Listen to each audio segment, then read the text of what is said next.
Hi అండి. నేను చేపల ఫ్రై చేశాను. ముక్కలు శుభ్రంగా కడిగి పెట్టేసుకొని దాంట్లో కొంచెం పసుపు, ఉప్పు, కారం, అల్లం అన్నీ వేసేసుకొని ముక్కలు బాగా పట్టేటట్టు మంచిగా కలుపుకున్నాను. ప్రతి ముక్కకు కూడా మంచిగా పట్టేటట్టుగా అలా కలిపేసి పక్కకు పెట్టుకున్నాను. ముక్కను కూడా కలుపుకుంటూ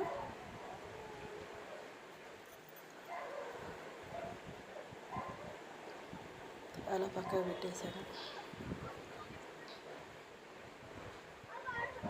ఇది కొర్రమీను చేప అన్నమాట. దీంతోపాటు చేపల కూర కూడా వండాలనేసి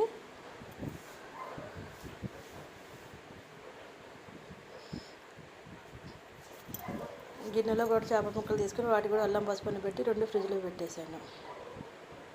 ఇప్పుడు చిన్న కళాయి తీసుకొని రెండింటికి సరిపడా ఉల్లిపాయ ముక్కలు నూనెలో వేయించేసుకొని నూనెలో ఎర్రగా అయ్యేటట్టు వేపుకున్నాను అనమాట.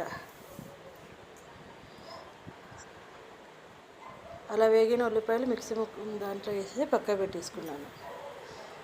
ఫస్ట్ ఫ్రై చేయాలని ఒక 2 ఉల్లిపాయల మందం పట్టేసుకొని దాని ఫ్రైకి కలిపిన ముక్కలు పక్కకు కలిపేసుకున్నాను. ఇది ఇందాక కలపలేదు కదా, ఇప్పుడు దీన్ని కూడా కలిపేసి ఇంకా స్టవ్ మీద కళాయి పెట్టేసి కళాయిలో నూనె వేసేసి ఒక్కొక్క ముక్కగా వేయించేసుకున్నాను. ఇలా అన్ని ముక్కలు వేయించాక ఒక గిన్నెలో తీసుకొని అన్నీ కలిపి ఉప్పు, పసుపు అనేసి తాలింపు పెట్టుకున్నాను.